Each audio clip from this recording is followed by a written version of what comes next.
إن الحمد لله نحمده ونستعينه ونستغفره ونعوذ بالله من شرور أنفسنا ومن سيئات أعمالنا من يهده الله فلا مضل له ومن يضلل فلا هادي له وأشهد أن لا إله إلا الله وحده لا شريك له وأشهد أن محمدا عبده ورسوله أما بعد فإن خير الحديث كتاب الله وخير الهدي هدي محمد صلى الله عليه وسلم وشر الأمور محدثاتها وكل محدثة بدعة وكل بدعة ضلالة وكل ضلالة في النار رب اشرح لي صدري ويسر لي أمري واحلل عقدة من لساني يفقهوا قولي رب أعوذ بك من همزات الشياطين وأعوذ بك رب أن يحضرون أعوذ بالله السميع العليم من الشيطان الرجيم إنا عرضنا الأمانة على السماوات والأرض والجبال فأبين أن يحملنها وأشفقن منها وحملها الإنسان إنه كان ظلوما جهولا۔ سورۃ الاحزاب کی یہ آیت 72 ہے، جس میں اللہ رب العزت نے امانت کا ذکر فرمایا ہے۔ اور وہ امانت کیا ہے؟ امانت کی ظاہر ہے کہ بہت ساری قسمیں ہیں۔ احکام شریعت جن کاموں سے منع کیا گیا وہ بھی امانت، جن کاموں کا حکم دیا گیا وہ بھی امانت، جو حقوق اللہ ہیں وہ بھی امانت، اور جو حقوق العباد ہیں وہ تو امانت میرے خیال ہے سب لوگ جانتے ہی ہیں۔ اللہ رب العزت نے یہ امانت آسمانوں، زمین اور پہاڑوں پر پیش فرمائی تو ان سب نے انکار کر دیا اور ڈر گئے۔ اِنَّا عَرَضْنَا الْأَمَانَةَ عَلَى السَّمَاوَاتِ وَالْأَرْضِ وَالْجِبَالِ، ہم نے یہ امانت آسمانوں، زمینوں اور پہاڑوں پر پیش کی۔ فَأَبَيْنَ أَن يَحْمِلْنَهَا، انہوں نے اس امانت کو اٹھانے سے انکار کر دیا۔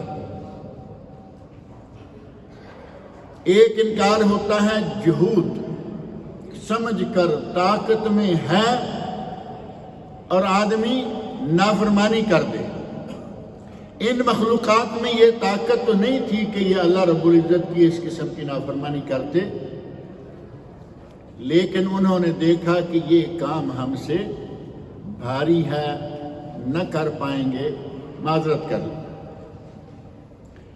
وَأَشْفَقْنَ مِنْهَا، ڈر گئے کہ ہم اس امانت کی ذمہ داری ادا نہیں کر پائیں گے۔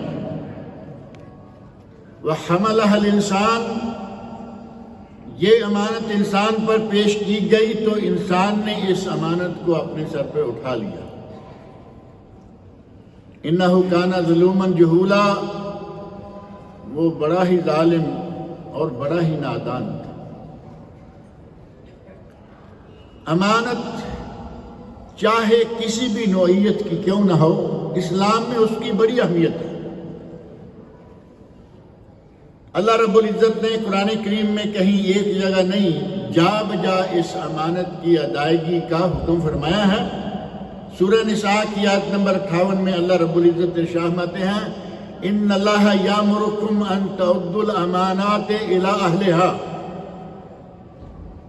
اللہ تمہیں اس بات کا حکم دیتا ہے کہ امانتیں ان کے مالکوں کو واپس لوٹاؤ۔ اللہ کا یہ حکم ہے۔ اور دوسری جگہ دو مقامات پر سورۃ المومنون آیت نمبر 8 اور سورۃ المعارج آیت نمبر 32 میں اللہ رب العزت نے ارشاد فرمایا، وَالَّذِينَ هُمْ لِأَمَانَاتِهِمْ وَعَهْدِهِمْ رَاعُونَ۔ قَدْ أَفْلَحَ، سورۃ المومنون کے بارے میں آپ کو معلوم ہے کہ قد افلح 18واں سپارہ جہاں سے شروع ہوتا ہے وہیں سے یہ سورت بھی شروع ہوتی ہے، اور بالکل آغاز کے الفاظ ہیں قد افلح، وہ فلاح پا گئے، وہ نجات پا گئے۔ کون؟ آگے پھر کئی لوگوں کا ذکر فرمایا، کئی اوصاف بتائے کہ کون کون لوگ فلاح پا گئے۔ قد افلح المؤمنون، پہلی بات یہ کہ وہ مومن ہیں۔ الذین هم فی صلاتہم خاشعون، وہ مومن جو اپنی نمازوں میں خشوع اختیار کرتے ہیں، خشوع خضوع کے ساتھ اللہ کے ساتھ لو لگا کے نمازیں ادا کرتے ہیں۔ ہماری طرح کی نمازیں نہیں ہوتی کہ نماز پڑھ رہے ہیں، سارے حساب کتاب بھی کر رہے ہیں، نماز پڑھ رہے ہیں، کپڑوں کا پورا خیال ہے کہ ابھی ہم سجدہ سے اٹھ کے آئے ہیں تو پتلون میں کہیں وہ کچھ گڑبڑ نہ ہوئی ہو، اٹھتے ہی پتلون کو بھی سیٹ کر رہے ہیں، شماغ والے شماغ سیٹ کر رہے ہیں۔ یہ خشوع کے خلاف۔ آپ جب اللہ رب العزت کے سامنے کھڑے ہوں کأنک تراہ، اس طرح کھڑے ہوں کہ گویا تم اللہ کو دیکھ رہے ہو اور اس سے گفتگو کر رہے ہو۔ وَإِن لَّمْ تَكُن تَرَاهُ فَإِنَّهُ يَرَاكَ، اگر اتنا نہیں ہو سکتا کہ تم اس درجے کو پالو کہ تم اللہ کو دیکھ رہے ہو، تو کم از کم اتنا ہو کہ اللہ تمہیں دیکھ رہا ہے۔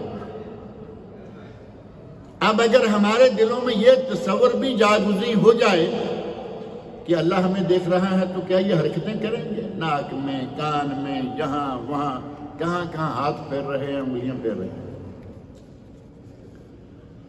یہی مختلف اوصاف ذکر کرنے کے بعد اللہ رب العزت نے 8ویں نمبر پر فرمایا والذین هم لاماناتہم، وہ لوگ جو اپنی امانتوں کو، وعہدہم، اور اپنے عہد معاہدوں کو، راعون، ان کی پوری رعایت کرتے ہیں، امانتیں ادا کرتے ہیں، عہد معاہدے پورے کرتے ہیں۔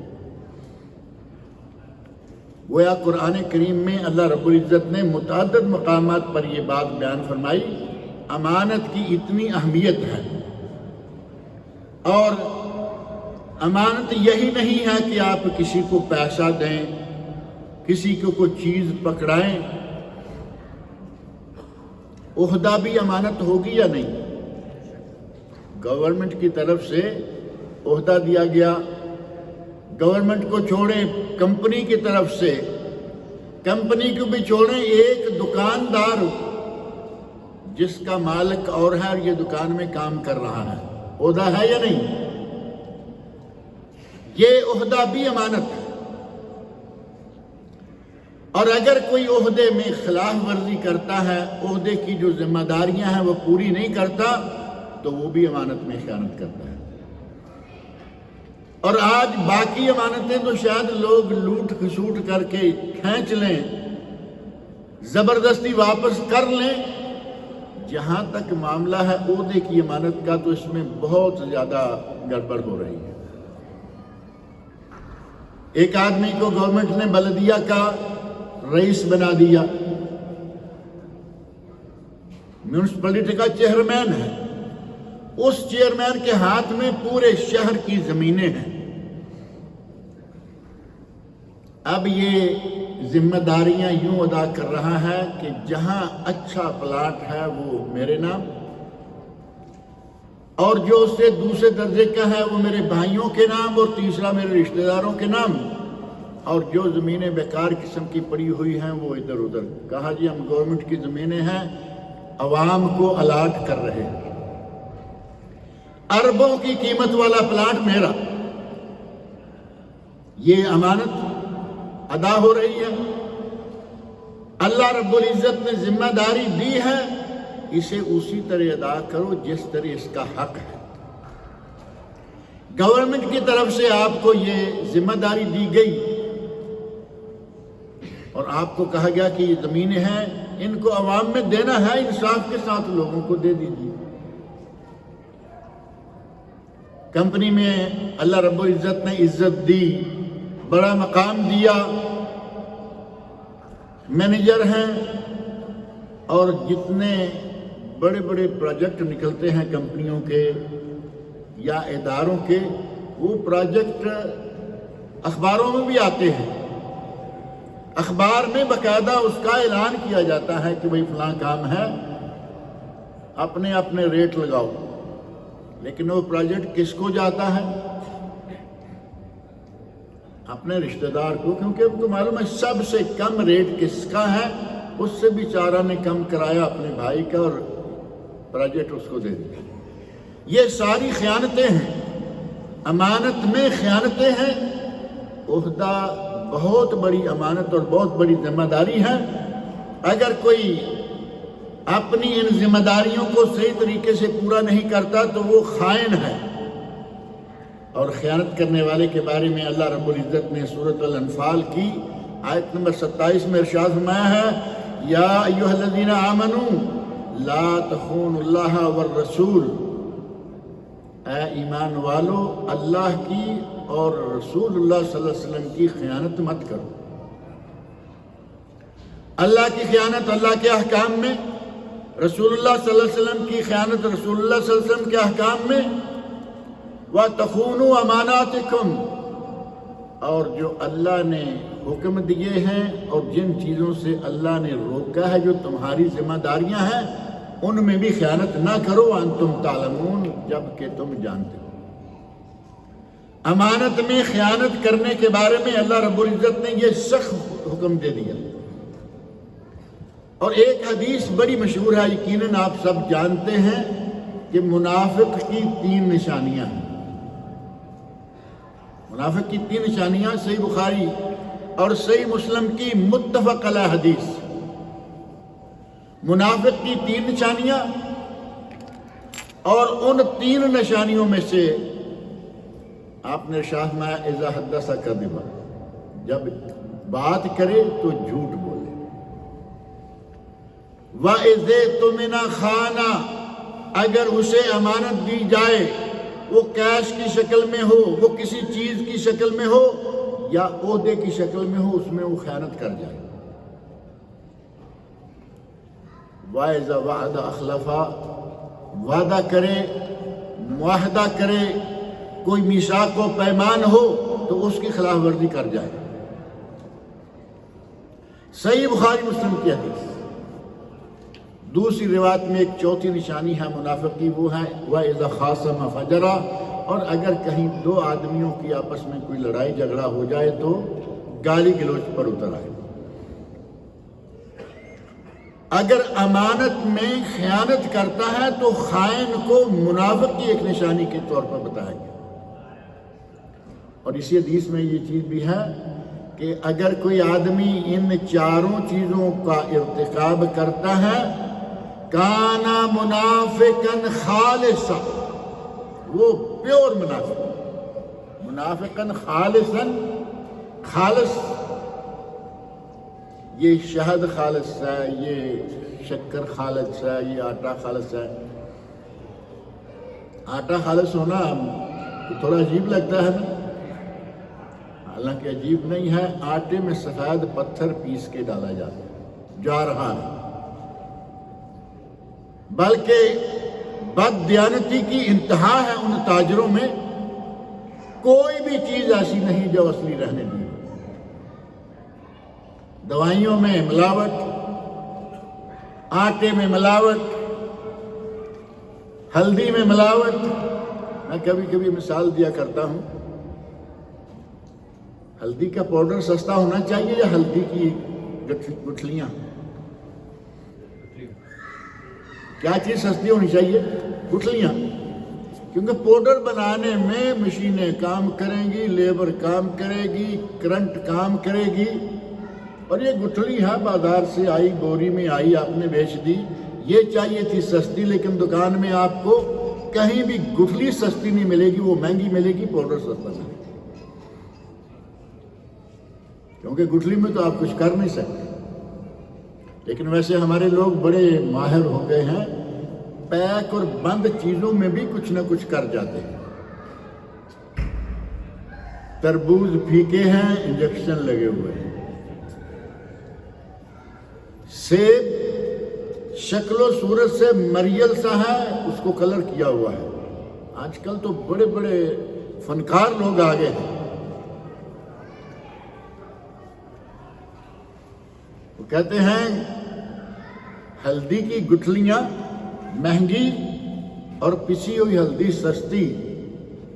حاجی صاحب دکان پہ بیٹھے، بڑی مبارک ہستی۔ ہلدی کی گٹھلیاں مہنگی، پسی ہوئی ہستی سستی۔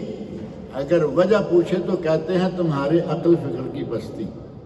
تم نہیں سمجھ سکتے ان باتوں کو، لے کے جاؤ، سستا پوڑ رہے۔ اس حد تک پھلوں میں، سبزیوں میں، اناج میں، کھانے پینے کی چیزوں میں انتہا یہ ہے کہ جو ہمیں بیماری سے شفا کے لیے دوائیاں بنائی جائیں، ان سے موتیں واقع ہو گئی۔ یہ مان لیا کبھی کبھی ڈاکٹروں سے غلط انجیکشن لگ گیا، موت آ گئی، یہ تو ایک فطری امر ہے کہ انسان سے غلطی ہو جاتی ہے۔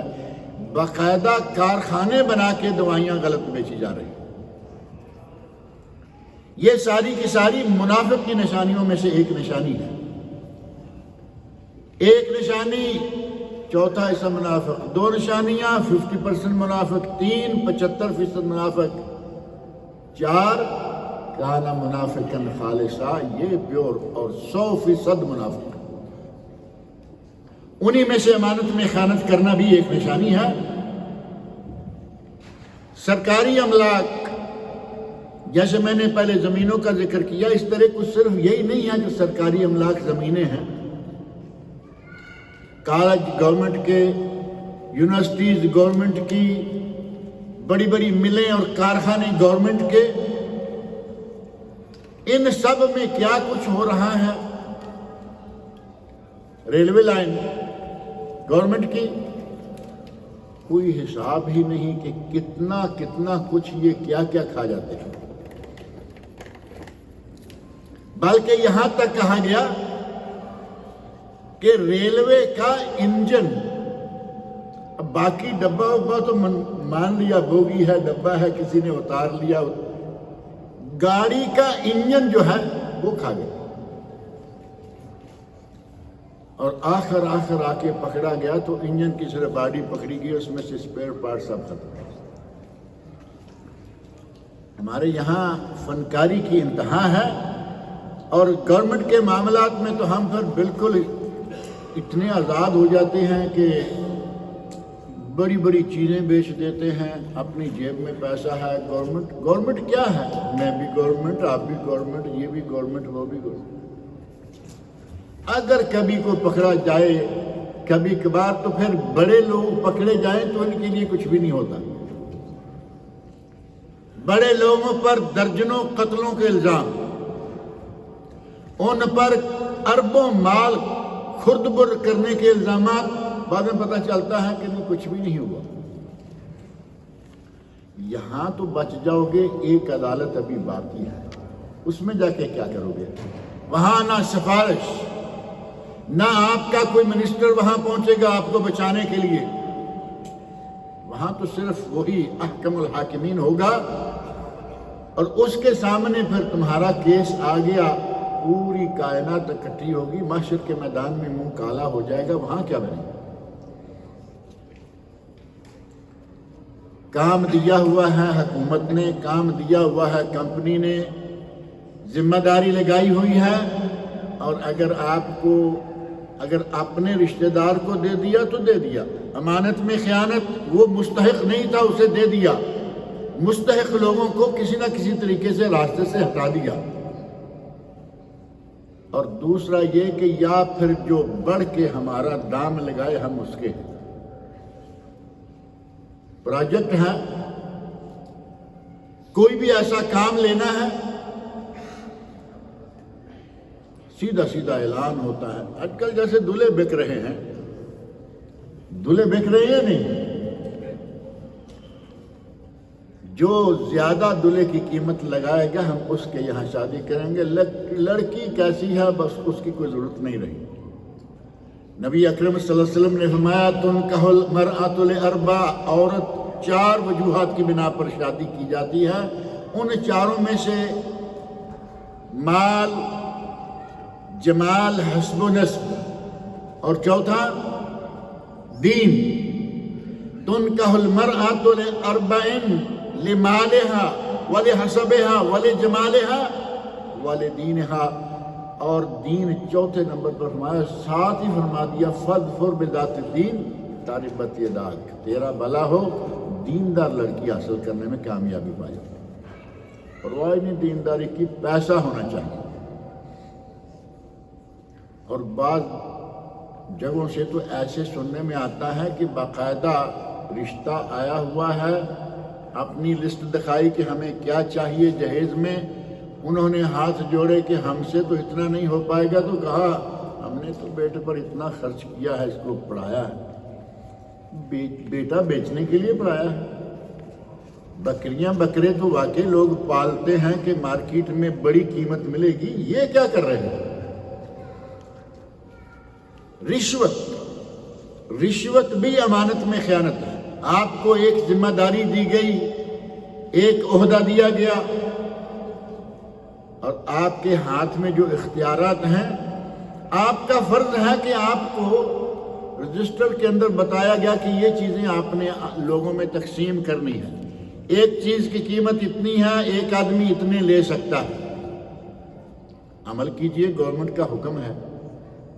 نہیں، انہیں اب یہاں پھر وہی بات، اپنا ریٹ لگوانا ہے، بھائی اگر زیادہ چاہیے ہماری جیب بھر دو، خزانوں کے منہ کھول دیں گے، فیکٹریوں کے، سٹوروں کے۔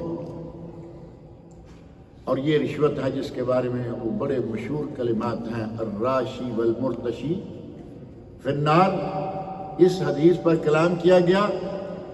اور دوسری حدیث ہے لعنت اللہ علی الراشی والمرتشی، اللہ کی لعنت ہے رشوت دینے والے پر، رشوت لینے والے پر۔ اور ایک روایت میں ہے لعن رسول اللہ صلی اللہ علیہ وسلم علی الراشی والمرتشی، رسول اللہ صلی اللہ علیہ وسلم نے رشوت دینے والے اور رشوت لینے والے دونوں پر لعنت فرمائی ہے۔ لیکن ہماری امانت داری ایسی ہے کہ کچھ بھی کام کرنا ہے ہماری ذمہ داری ہے، ڈیوٹی ہے، لیکن جب تک ہماری جیب نہیں بھرو گے کام نہیں ہوگا۔ جائز شرعی اور قانونی کام روک کے بیٹھے ہوئے ہیں۔ اب آدمی مجبور ہو جاتا ہے بعض دفعہ ایسا ہے کہ آپ کو کچھ ایمرجنسی ہے، کوئی کام کرانا ہے، جلدی بھی کرانا ہے، پتہ بھی ہے کہ ہو سکتا ہے، ہو جائے گا، نہیں کر رہے۔ یہاں تو معروف ہے نا تال بکرا، تال بکرا، وہ تال بکرا بکرا ہی نہیں آتا جب تک کچھ نہ کچھ ہو نہ جائے۔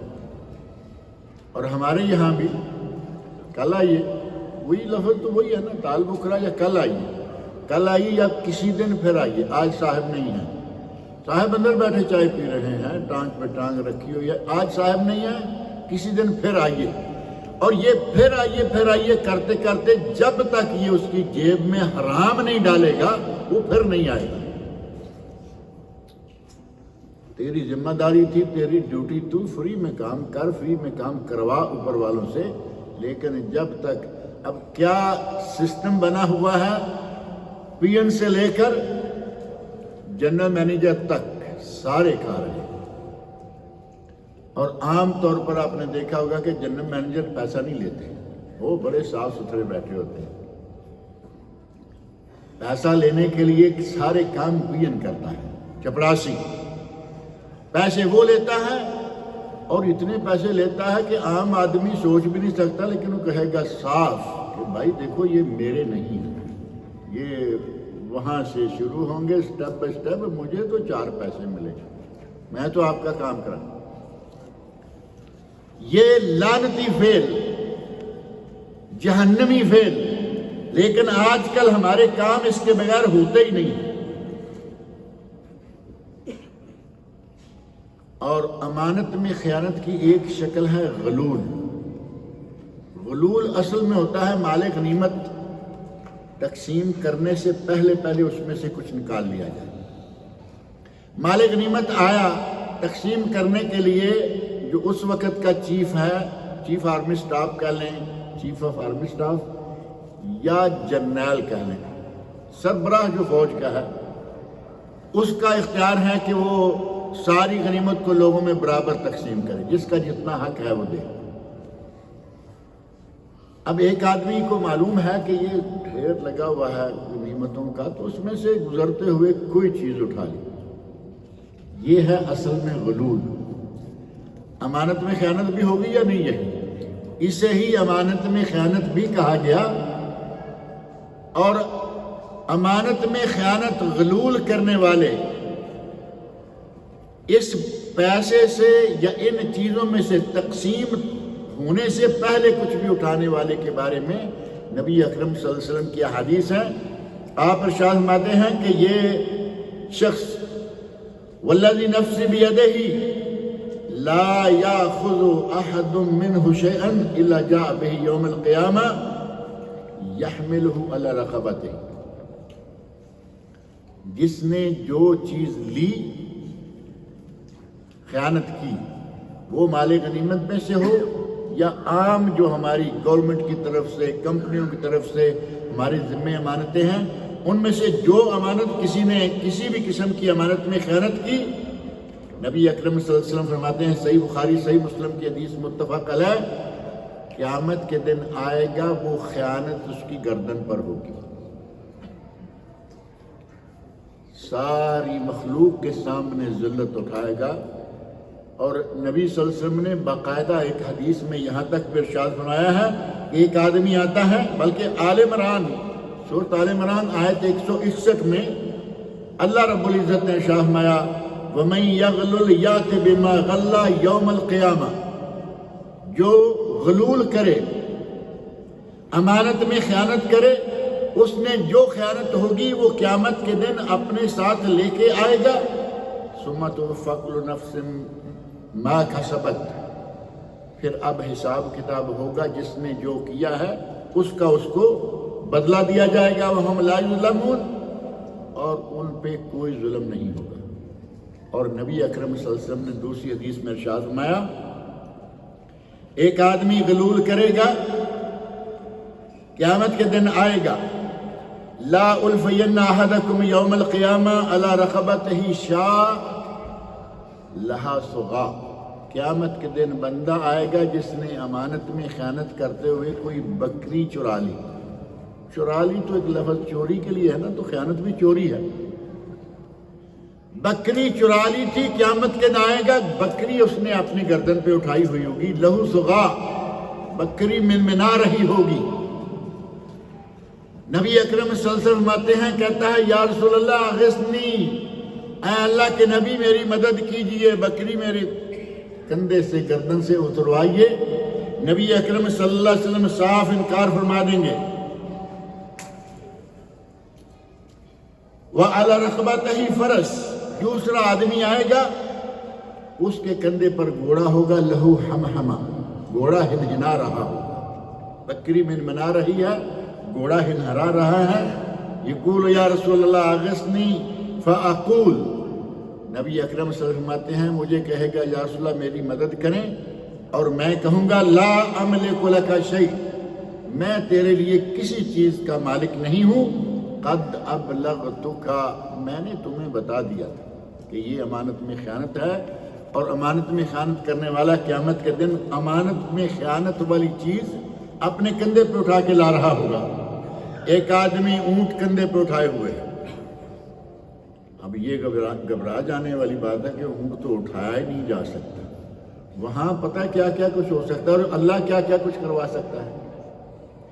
نبی صلی اللہ علیہ وسلم فرماتے ہیں جس نے کسی کی ایک شبر زمین جبرن اپنی زمین میں ملا لی،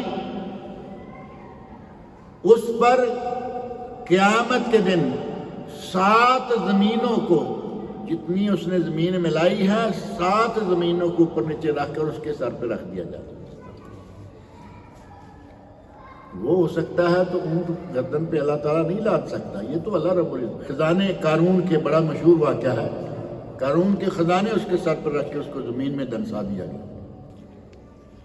جب بات اللہ کی آئے تو پھر یہ نہ سوچے کیسے ہوگا، ہوا اللہ کل شیء قدیر، وہ ہر چیز پر قادر ہے، وہ کر سکتا ہے۔ اور سونا چاندی لائے گا، مختلف قسم کا سامان لائے گا، نبی اکرم صلی اللہ علیہ وسلم فرمائیں گے قد ابلغتک، میں نے تمہیں بات بتا دی تھی، یہ حکم ہے، یہ حق ہے، یہ امانت ہے۔ صحیح بخاری مسلم کی یہ بھی متفق علیہ حدیث ہے۔ ایک صحابی، خیانت کا آپ اندازہ کریں کہ ہم چلتے پھرتے ایسا گناہ کر رہے ہیں تو مان لیا جا سکتا ہے کہ یار اتنا پڑا تھا کچھ کر لیا، ہمارے لیے تو ویسے معمولی بات ہوتی ہے نا۔ خیانت کبھی معمولی نہیں ہوتی، چاہے تھوڑی کیوں نہ ہو۔ نبی اکرم صلی اللہ علیہ وسلم ایک غزوہ میں موجود ہیں اور لوگ صحابہ کرام گزر رہے ہیں اور چلتے چلتے دیکھا آدمی پڑا ہوا ہے، دم توڑ چکا ہے، کہنے لگے ہنیئن ہنیئن لہ شہادہ، اس کو شہادت مبارک ہو۔ دوسرا آیا کہا اس کو شہادت مبارک ہو، تیسرا آیا اس کو شہادت مبارک ہو۔ ایک آدمی کو کہا اس کو شہادت مبارک ہو، نبی اکرم صلی اللہ علیہ وسلم نے فرمایا بلا، یعنی کلا، بالکل نہیں۔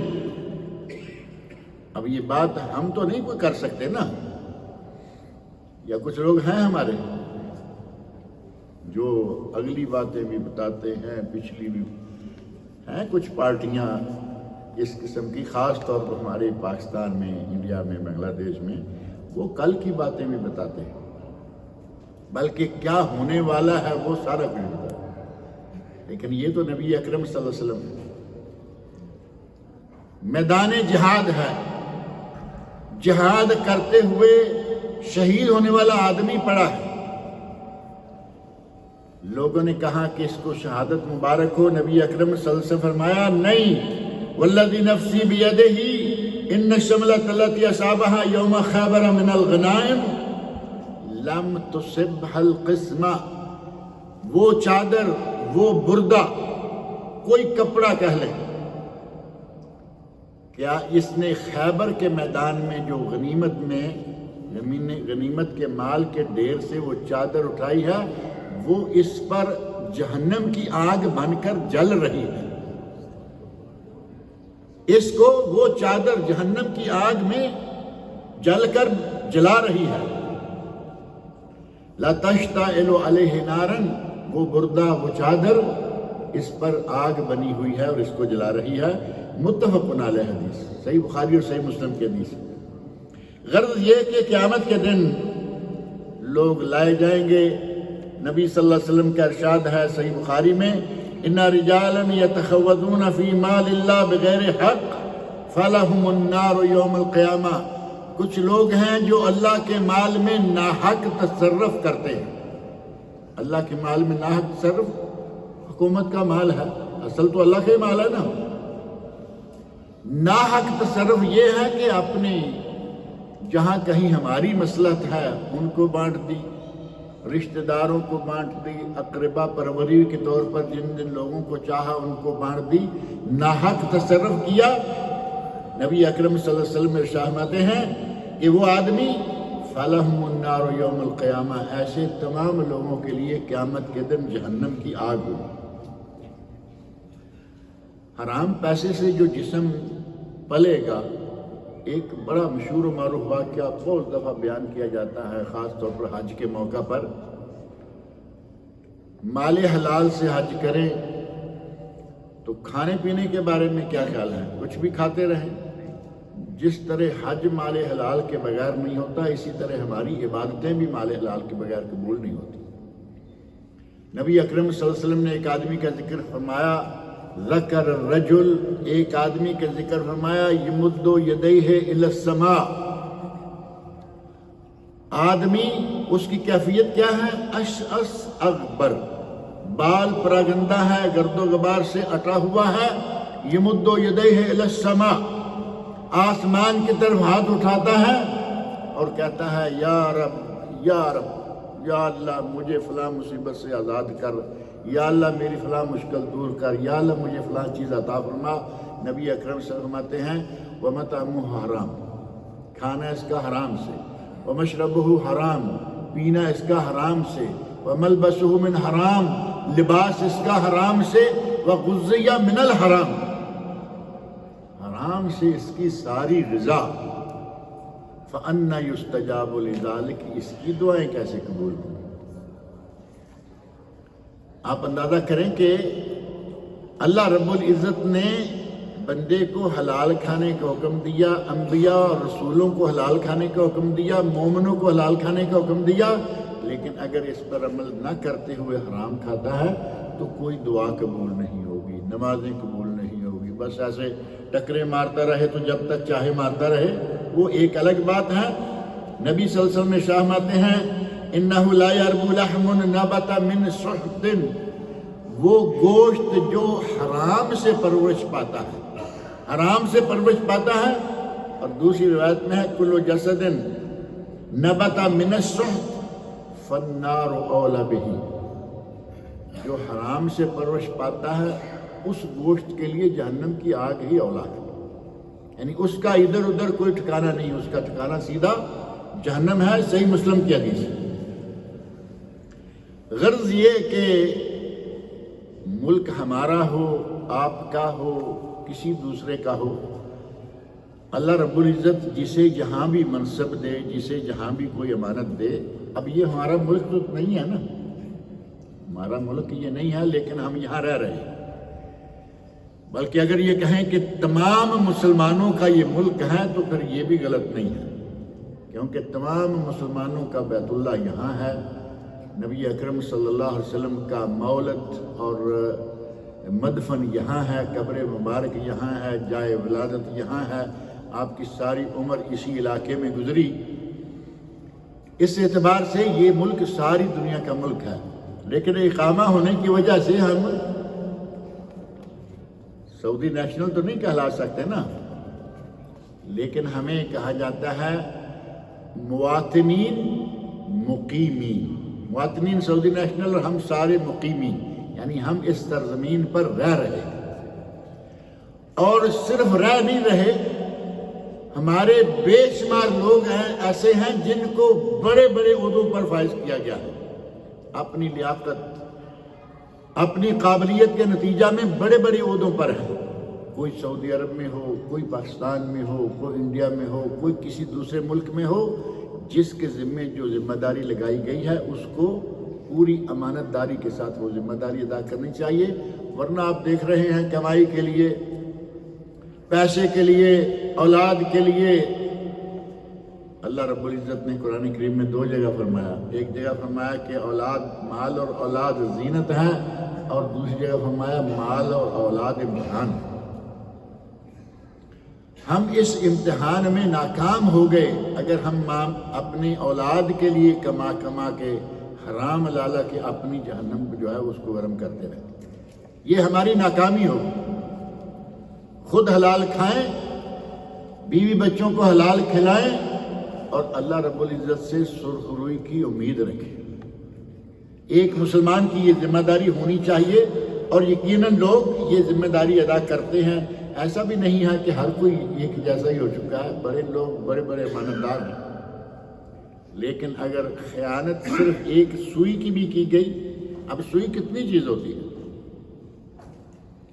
خیانت سوئی کی بھی کی گئی تو وہ خیانت ہے، وہ منافقت ہے، اور اس کا آخرت میں ٹھکانہ جو ہے وہ بہت برا ہے۔